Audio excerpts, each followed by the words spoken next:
দর্শক, আজকে আমরা এমন একটা স্থানে এসেছি যেখানে একটা সময় শত শত হাজার হাজার মানুষের পদচারণায় মুখরিত থাকতো।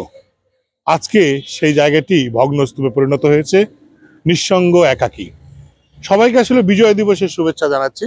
বিজয় দিবসের শুভেচ্ছা দিতে গিয়ে একটি কথা না বললেই না, সেটা হচ্ছে যে এই যে যে অফিসটা আপনারা দেখতে পাচ্ছেন, সেটা হচ্ছে বাংলাদেশ আওয়ামী লীগের নাটোর জেলা শাখার একটি অফিস, যা 5ই আগস্টের পরে এই রূপ ধারণ করেছে। কেন হলো, কিভাবে হলো, এটা আপনিও জানেন, আমরাও জানি।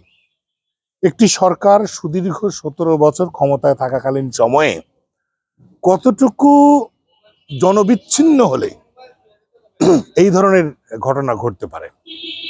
যারা বর্তমানে ক্ষমতায় আছেন, যারা ভবিষ্যতে আসবেন, তাদের জন্য কিন্তু এইটা একটা শিক্ষা, স্মৃতি স্মারক যদি বলা যায়। এই তো কয়েক মাস আগেই এই জায়গাতে শত শত হাজার হাজার মানুষ যেখানে আসতো, কেন? ক্ষমতা প্রাপ্তি, বিভিন্ন বিষয়ে জড়িত থাকতো। তারা আজ কোথায়? আসলে দেশপ্রেম, ভালোবাসা, দলীয় বোধ এবং ক্ষমতা একটি বহুমাত্রিকতায় আবদ্ধ, যার কারণে আমরা আসলে কি করা উচিত আর কি করা উচিত না, এই বিষয়টা আমাদের ব্রেন অস্তিত্ব থেকে হারিয়ে যায়। একজন স্বৈরাচার কিভাবে তৈরি হয়? কেন মানুষ জনবিচ্ছিন্ন হয়? ক্ষমতাশালী সরকাররা কেন বিচ্ছিন্ন হয়? পৃথিবীর ইতিহাসে এরকম বহু নজির আছে। বিশাল বিশাল বড় বড় ক্ষমতাধর মানুষদের পতন ঘটে, হারিয়ে যায় পৃথিবীর ইতিহাস থেকে।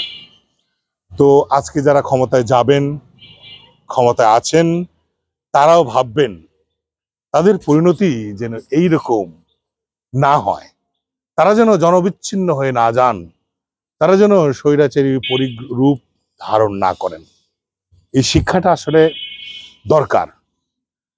যে জন্য যুদ্ধ হয়েছে 24-এ, যেটা বলা হচ্ছে বাক স্বাধীনতা, সে বাক স্বাধীনতা পুনরুদ্ধারের জন্য আমরা কি সচেষ্ট? আমরা কি এখনো খোলা মনে কথা বলতে পারি?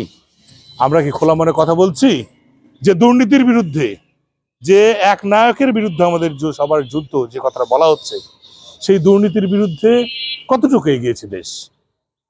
প্রশ্ন থাকলো সবার কাছে। আর এই যে ধ্বংসযজ্ঞ, এটা দেখে মনে করুন হাজার হাজার মানুষ কি হারিয়ে গেছে? ক্ষমতা, আপনার যে মোহ, জনবিচ্ছিন্নতা, এই প্রশ্নগুলো কিন্তু বারবার উঠে আসবে আমাদের কাছে। সবাই ভালো থাকবেন। আসলে শিক্ষার শেষ নাই, ভালোবাসারও শেষ নাই, শিক্ষারও শেষ নাই।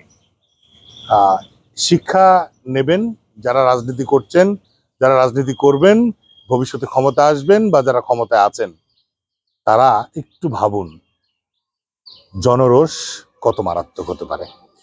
ভালো থাকবেন।